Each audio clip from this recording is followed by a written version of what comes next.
Sahasrara Namaha. Bonjour et bienvenue à toi dans cette nouvelle vidéo de la série des chakras de A à Z que tu peux retrouver dès à présent dans la playlist dédiée. J'espère que tu vas bien, que tu es en forme et pleine d'énergie. Aujourd'hui, nous allons parler du 7e chakra, le dernier par rapport à notre corps physique, qui est le symbole de la connexion spirituelle, de la conscience, de la supérieure et de l'unité divine. Nous verrons ensemble les bienfaits d'un chakra aligné, comment savoir si nous devons effectuer un travail, minime que soit-il, et tous les conseils et astuces, remèdes naturels pour ouvrir et harmoniser ton 7e chakra. Tu peux prendre des notes ou alors venir en fin de vidéo récupérer une fiche récapitulative sur mon Instagram. Et je tiens à préciser l'importance de commencer par la base, le chakra racine, tout comme une échelle et son premier barreau. Par conséquent, tu peux retrouver le Muladhara chakra dans la playlist associée. Prête? Commençons. Tout d'abord, le chakra de la couronne rayonne de sa couleur violette. Lorsque tu te retrouves dans le descriptif suivant, une sensation d'unité et de connexion envers l'ensemble des éléments, une certaine harmonie intérieure et extérieure, un alignement à ton cœur, tes valeurs, enfin en général notre fameux dharma.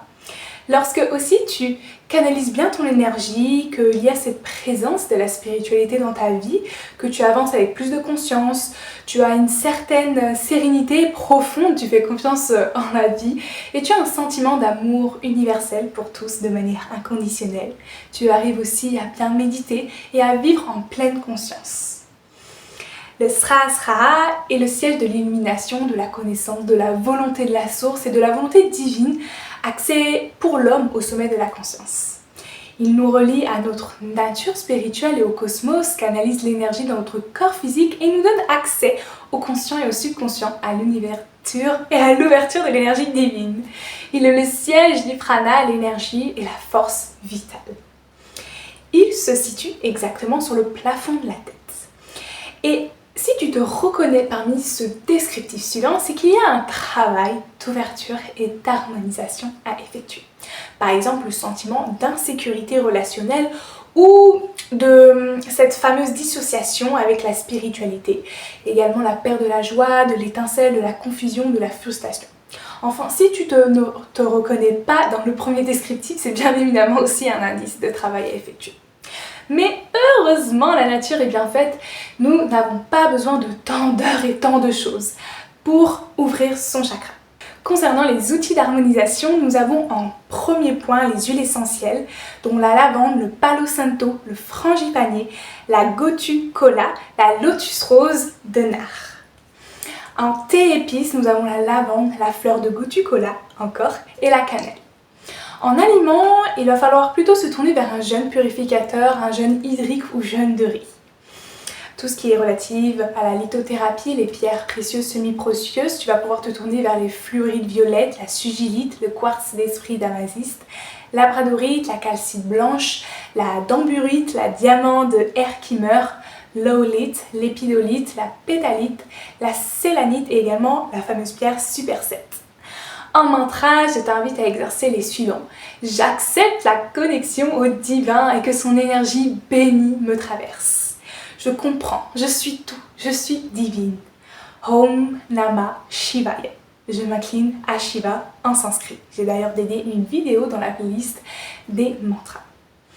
En activité, je te propose de visualiser une magnifique lumière violette ou blanche, basée sur le sommet de ton crâne, de plus en plus vive et ressentir son énergie et la remercier d'être active. Tu peux également exercer des prières, des gratitudes, faire des offrandes ou la respiration à étage, la Viloma Pranayama, qui sont excellents pour ouvrir et harmoniser son chakra.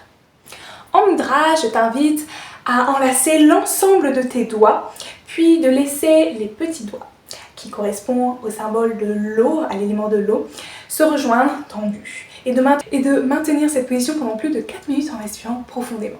Si tu es adepte ou que tu souhaites t'initier au yoga, en yang, je t'invite à faire la posture de la tête et du trépied 1 et 2, la posture de l'arbre et également de lièvre.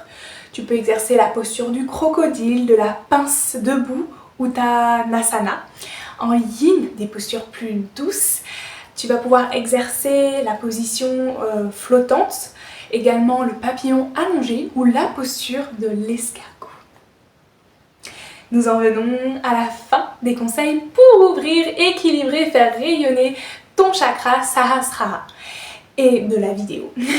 J'espère que tu auras aimé et que j'aurai répondu à toutes les questions que tu te posais. N'hésite pas si tu as d'autres questions ou si tu souhaites que je développe des sujets en particulier sur cette chaîne. En attendant, j'ai hâte d'avoir ton précieux retour et de te voir rayonner de cette lumière violette ou blanche. Et voilà, prends bien soin de toi, passe une excellente fin de journée et à bientôt.